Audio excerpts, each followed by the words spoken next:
قربانی کے بارے میں چند مسائل سن لیں. پہلا مسئلہ یہ ہے کہ قربانی کا گوشت کھانا عبادت ہے. جیسے میں نے بتایا, بعض لوگ یہ کرتے ہیں کہ گھر میں قربانی کرتے ہی نہیں ہے, سارے حصے ادھر ادھر دے دیے انہوں نے, تو یہ ایک قسم کا تکبر ہے. سمجھ رہے ہیں؟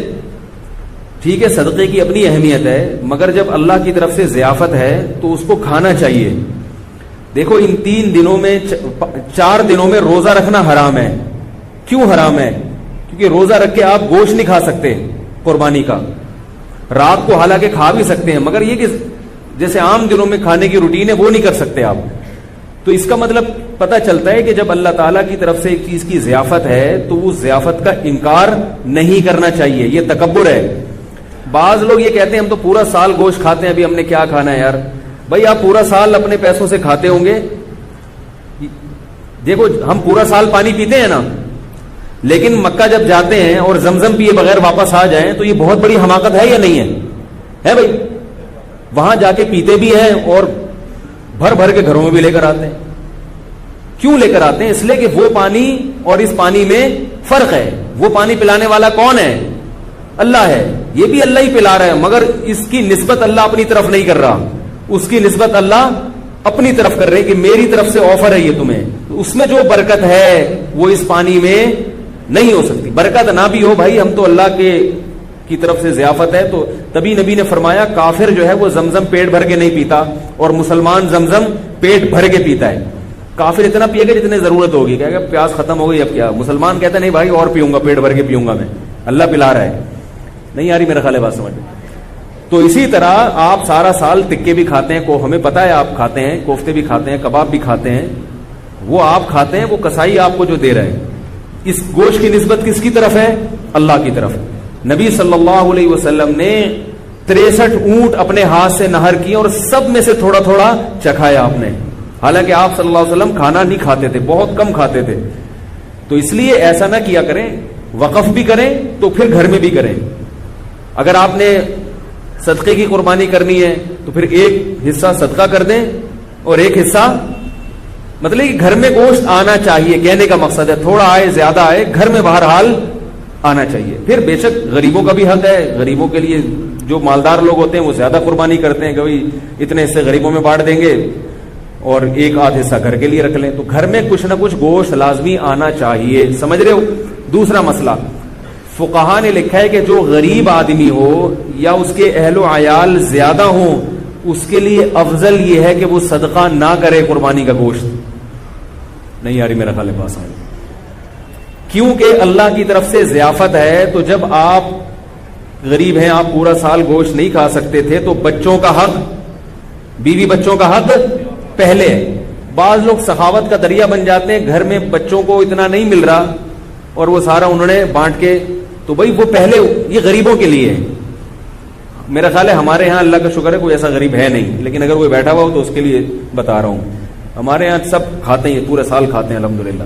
لیکن اگر کوئی غریب ہے جو جس کو پورے سال گوشت کم ملتا ہے, تو وہ صدقہ نہ کرے, وہ 3 حصے نہ کرے, وہ سارا اپنی فیملی کو کھلا دے, خود بھی کھائے اور اسٹور کر کے اپنے بچوں کو کھلائے. وہ بچوں کو, بیوی کو, یا جو بھی اپنے قریبی رشتہ دار ہیں ان کو کھلا دے. تو یہ قربانی کے گوشت کے 3 حصے کرنا ضروری نہیں ہے. سمجھ رہے؟ باقی عام آدمی کے لیے حکم کیا ہے کہ گوشت کے 3 حصے کر دے, ایک حصے کو صدقہ کر دے, ایک رشتہ داروں میں بانٹ دے اور ایک حصہ خود کھا لے. یہ جو رشتہ داروں والا حصہ ہے, اچھا یہ 3 حصے بھی ضروری نہیں ہے. اگر پورا ہی خود بھی کھا جائیں گے تو کوئی گناہ نہیں ہے. ٹھیک ہے, بہتر ہے کہ ایک حصہ, کیونکہ قرآن کہہ رہا ہے کلو منہا واطعموا البائس الفقیر, خود بھی کھاؤ اور فقیروں کو بھی کھلاؤ. تو قرآن کے حکم کو فالو کرنا چاہیے. 1/3 کو کیا کر دینا چاہیے؟ غریبوں میں بانٹ دینا چاہیے. اب غریب کی ڈیفینیشن کیا ہے, یہ ایک نیا موضوع ہے. تو بہرحال جو آپ کو غریب لگتا ہے آپ اس کو دے دیں. باقی رشتہ داروں کا حصہ جو ہے, تو رشتہ داروں میں اگر قربانی ہو رہی ہے تو نہ دیں ان کو, ٹھیک ہے نا. اگر ہو گئی نہیں ہو رہی تو پھر ان کو دے دیں. تو یہ ہوتا ہے. باقی 2 حصے آپ رکھ لیں, ایک حصہ بانٹ دیں, ایسا بھی ٹھیک ہے. دوسرا مسئلہ قربانی کا یہ ہے, بہت اہم مسئلہ ہے, کہ جس جانور میں 7 آدمی شریک ہوں یا 6 آدمی یا 4 آدمی یا 3 آدمی, اس کے گوشت کو تول کر تقسیم کرنا لازم ہے, اندازے سے تقسیم کرنا حرام ہے. بعض لوگ کہتے ہیں ہم سب راضی ہیں تو کیا ضرورت ہے؟ بھائی راضی کا مسئلہ، گوشت سودی اموال میں سے سودی، دیکھو 10 روپے دے کے 11 روپے لے سکتے ہو کسی سے، چاہے وہ دل سے بھی دے رہا ہو، پھر بھی نہیں. تو گوشت کی ایک بوٹی بھی کہیں زیادہ چلی گئی تو یہ سود ہو جائے گا. اب یہ فقہی مسئلہ یہ علماء جانتے ہیں، آپ کو میں سمجھانا مشکل ہے. ایک بوٹی بھی زیادہ چلی گئی تو کیا ہو جائے گا؟ سود. اس لیے اس کو تول کے برابر برابر 7 حصوں میں تقسیم کریں. اور اگر اس ٹینشن سے بچنا چاہتے ہیں تو 7 حصوں میں کلیجی یا پائے ملا دیں، پھر تول کے تقسیم کرنا ضروری نہیں ہوگا. جیسے 10 روپے دے کے 11 روپے دینا تو حرام ہے نا، لیکن 10 روپے کے ساتھ ایک ٹافی رکھ لیں، ہے بھائی، پھر 11 روپے لے سکتے ہیں. یعنی وہ نوٹ کے علاوہ کوئی جنس آ جائے. یہ میں اس لیے اتنی تفصیل کر، لوگ کہتے ہیں پتہ نہیں مفتیوں نے کیا دین کو بنایا ہوا ہے، یہ پائے ملا دو کلیجی ملا دو، اس تکلف کی کیا دو. بھائی سود سے بچنا ضروری ہے. تو اب جب آپ اس میں کلیجی ملا دیں گے تو کلیجی گوشت کی جنس سے ایک الگ چیز ہے. تو اگر ادھر گوشت زیادہ آئے گا تو وہ کلیجی کے مقابلے میں ہوگا، ادھر کلیجی زیادہ آئے گی تو وہ گوشت کے مقابلے. جنس تبدیل ہونے سے سود کے مسائل پھر وہ پیش نہیں آتے. تو کلیجی ملا دیں. تو جب کلیجی تقسیم شروع میں ہوگی تو کلیجی لوگ پہلے 7 حصوں میں ڈیوائڈ کر لیتے ہیں، ٹھیک ہے. تو اس میں سے کچھ کلیجی نکال لیں اور کلیجی 7 حصوں میں ڈیوائڈ کر کے تھوڑا سا اس میں گوشت ملا دیں. کلیجی میں گوشت مل جائے گا اور گوشت میں کلیجی. وہ ایک ہیروئن چی بیٹھا ہوتا ہے نا پائپ کے منہ میں، پائپ ہوتے ہیں نا برساتی نالے، اس کے اندر ہیروئن چی بیٹھ کے ہیروئن پی رہا تھا، کہہ رہا ہے میں پائپ کے منہ میں ہوں اور میرے منہ میں پائپ ہے. اس کو بڑا انجوائے کر رہا تھا اس سے وہ. تو آپ جب کلیجی میں گوشت ملائیں گے اور گوشت میں کلیجی ملائیں گے تو اس کو کیا کریں گے؟ آپ انجوائے کریں گے، ٹھیک ہے. تو شروع میں کلیجی کے 7 حصے کریں اور اس میں تھوڑی سی کلیجی نکال لیں، باقی کے 7 حصے کر کے اس میں ایک ایک 2 بوٹی ملا دیں. تو کلیجی بھی تقسیم کرنا آپ کے لیے جائز ہو جائے گا، ورنہ کلیجی بھی تول کے کرنی پڑے گی. اور آخر میں جب گوشت ہو تو اس میں تھوڑی تھوڑی کلیجی ملا دیں. یہ سودی مسائل سے بچنے کے لیے. سمجھ گئے کہ نہیں سمجھ گئے؟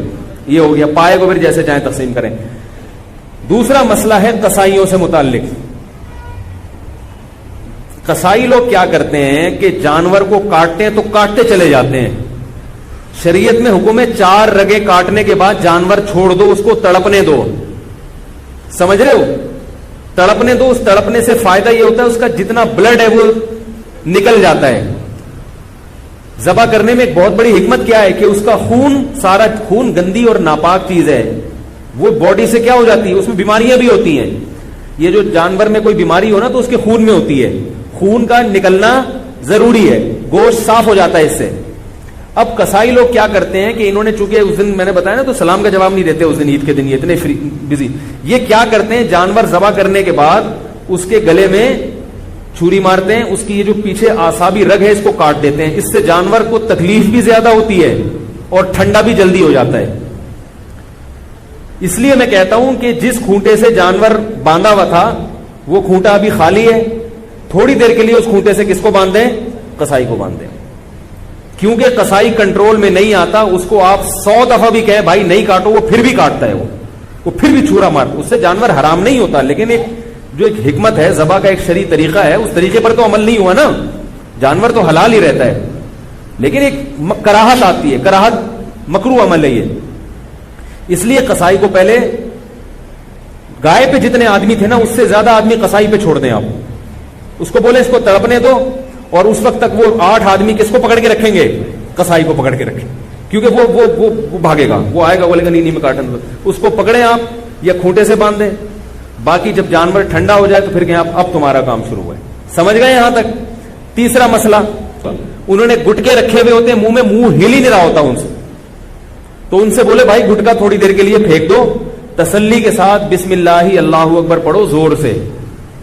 اور علماء کہتے ہیں کہ جو لوگ وہاں کھڑے ہوئے ان کو بھی چاہیے تکبیر پڑھ لیں تاکہ وہ جو ہے نا جو ذبح کر رہا ہے اس کو یاد آ جائے. ٹھیک ہے، بھولے سے اگر تکبیر رہ گئی تو بھی جانور حلال ہے، لیکن جان کر اگر چھوڑ دی یا مسئلے کا علم نہیں تھا یا قصائی یہ سمجھتا تھا بھائی اس نے پڑھ لی تو کافی ہے مجھے پڑھنے کی ضرورت نہیں ہے، تو وہ جانور کیا ہو جائے گا؟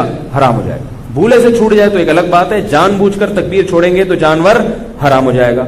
البتہ آپ 4 رگیں کاٹ چکے تھے، پھر قصائی نے چھری ہاتھ میں پکڑی ہے، پھر کوئی فرق نہیں پڑتا، پھر وہ تکبیر نہ بھی پڑے تو جانور کیا ہے؟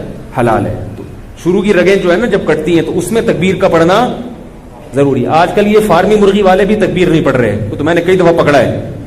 ان کو جا کے پکڑا کریں, ان سے بولے زور سے بولا کرو. ویسے تو باتیں چیخ چیخ کے کرتے ہیں, جب اللہ کا نام لینے کا وقت ہے تو پتہ نہیں نام ہی نہیں لیتے وہ. تو انہوں نے بھی گٹکے رکھے ہوئے ہوتے ہیں منہ میں, ان کے پاس اتنا ٹائم نہیں ہوتا, کیونکہ گٹکے کے ساتھ تکبیر پڑھنا بڑا مشکل کام ہوتا ہے. ٹھیک ہے نا, میں نے گٹکے والوں سے اس کی تحقیق کی, وہ کہتے ہیں پان بھی منہ میں تو سلام کا جواب نہیں دیتا, وہ تکبیر کہاں سے پڑے گا.